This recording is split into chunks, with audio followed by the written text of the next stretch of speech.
Hello, my name is Joseph Carlson, and this is episode 195 of Gaming with Grief. And I'm calling this episode Brothers, A Tale of Two Sons Deep Dive. But I want to remind you guys that this podcast will hit my website, www.gamingwithgrief.com, Monday morning at 7 a.m. Please go there. Let me know what you think of the show. You can also write to me at gwgpodfellows@gmail.com or subscribe to the podcast in either Apple iTunes, the Google Play Store, Spotify, and the audio goes up day and date on YouTube. Just like it does on the website. You can also write to me at Twitter, at JustLittleJoe. Twitter seems to be acting up a little bit and not working as well, but it still seems functional enough to send a tweet or whatever. So in this episode, I want to kind of, theorize where I think A Brother of Tale of Two Sons is going, what I think the major themes are going to be. Obviously, the plot is that these brothers are trying to save their father. They need water from the world tree, as I understand it. And like I said, you hold, like in my initial impressions, you hold one of the triggers on the PlayStation controller on the DualSense to activate one of the brothers or to control one of the brothers, and you hit the trigger on the other side of the controller to basically control the other brother. I think, and like I said with my initial impressions, I hope just like Last Days of June, I'm trying to think of another game, that even though they are speaking kind of a made-up language, even though it's based on, I think, Aramaic, like I said, my initial impressions, I'm hoping this is able to pack a punch. But I want to read a quick article about survival's guilt, because as I was playing the game in the very opening seconds of the game, the young brother watched his mom died. She drowned. They were both in a boat, and she drowned, and he couldn't save her.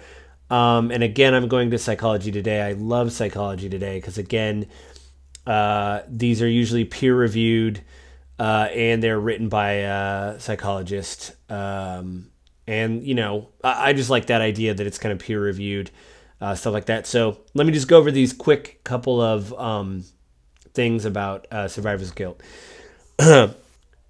Quote, "It is a perplexing human response. Survivors are frequently stricken with profound guilt if they were in the company of others who are not so fortunate during a traumatic event. This can happen when there is no rational basis for feelings or failure. Indeed, even those who responded heroically and saved others' lives are frequently overwhelmed by survivor's guilt." A young man attending a concert on October 1st, 2017, Scotty Peterson, acted heroically during the horrific Las Vegas mass shooting and saved many people's lives, but afterwards he was engulfed by survivor's guilt. Tragically, Peterson took his own life on January 21st, in January 2021, at the age of 31, because according to his parents, he was overwhelmed by the experience. Feelings of fairness, I'm skipping ahead a little bit. Feelings of fairness are powerful forces that draw human beings together into cooperative groups. Our sense of fairness is the bedrock of our complex legal system, which seeks justice for those who are harmed. Surviving a life-risking trauma when others in the group did not can spark intense feelings of unfairness. Such feelings of guilt are intensified for survivors because there's no way to even the score. I've noticed this a lot lately with layoffs, and if people on your team that you're with get laid off and you don't, sometimes it feels like, what just happened? Why am I still here? Is there something about my my performance that obviously I didn't get laid off, but like, how do you feel? You get very depressed. I talked about this in the pod before, but I was actually involved in there when I went to college at PLU in like early 2000s. There was a shooting of a Professor James Holloway, and he was shot tragically on campus by somebody looking for someone else. It made the news, but we all had to go to counseling, the people that were in the vicinity, because they just wanted people to talk about their feelings. And I think it didn't hit me. Maybe I've talked about this before, but I think many of those feelings didn't hit me till later. You're in the vicinity of tragedy, and I think it takes a long time, like with grief, with the loss of a loved one, that you don't really know what you're feeling until some time has passed. You've kind of sensed what's been going on, And I think it hit me much later. I think at the funeral, actually. The funeral was a few weeks after the event. I had already been to counseling with, like I said, people in the vicinity. One of the people was near him when he was shot, saw the shooting. I don't know if they went to additional counseling or therapy, but it like that, those kind of things like blow me away. And I think it hit me at the funeral because I'm not in the music program or was not in the music program at PLU. But just to hear people talk about this man, and they played a piece of music that he composed, and it was beautiful. And it's one of those things where, I don't really have a connection to him. I wasn't in the music program. I was acquaintances with some people that were, but just seeing people so deeply moved by someone that they cared about and loved that is no longer with us. Like, what are you going to lose now that that person is not around? Especially if it's a parent, like in the game, what lessons aren't your parents going to be able to teach you? And also what things are you not going to be able to absorb? When you're very young, you always talk about how your parents, or at least you have the feeling that your parents don't understand, that they're out of touch, which may be true. But as I've gotten older, oftentimes I've found that my parents kind of knew and they kind of were aware of certain things that I thought that they weren't aware of. But I think like when a child loses a parent, the idea that, what are the things that your parents aren't going to be able to pass on to you because they've passed, and you have to figure things out for your own.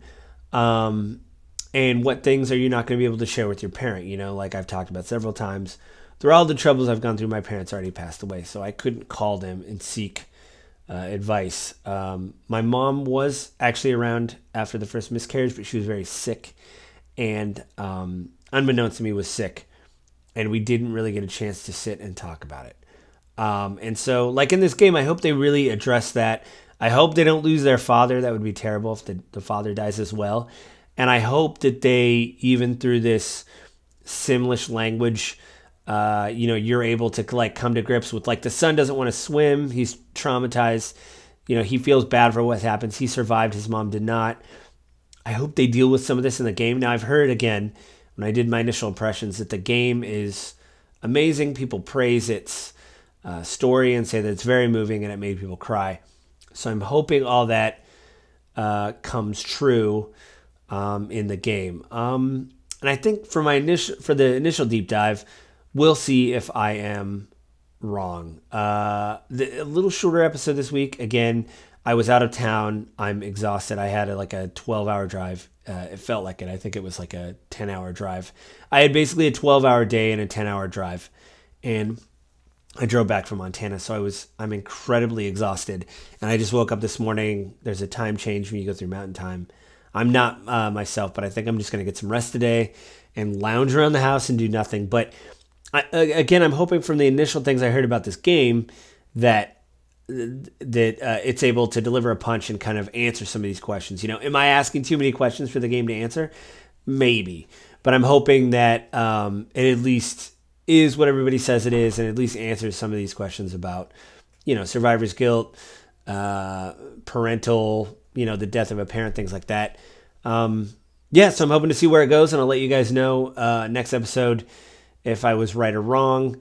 But before we go, I want to remind you guys that this podcast will hit my website, www.gamewithgrief.com, Monday morning at 7 a.m. Please go there and let me know what you think of the show. You can also subscribe to the podcast in either Apple iTunes, the Google Play Store, Spotify, and the audio goes up day and date on YouTube at 7 a.m. on Monday. Just to let everybody know, you can also write to me at gwgpodfellows@gmail.com. I think I already said that. But anyway, you can find me on Twitter at JustLittleJoe. Also, I got a letter from the Google Play Store that they're changing how their podcasts are managed in the podcast manager. So I'm hoping that doesn't just jettison all my episodes of the podcast. I do know that not a lot of people subscribe to the podcast on Google. I don't have a lot of data, but I still want to keep it open if that's how people are going to find the podcast. I want to make it available. So if anything happens, I'll let you guys know next week if there is a change or anything like that. If I notice any problems. I'll check on that. I just got the email like a couple days ago, so I'll probably check tomorrow to see if any of that has changed. But until next week, I will talk to you guys again. Be safe out there, and goodbye.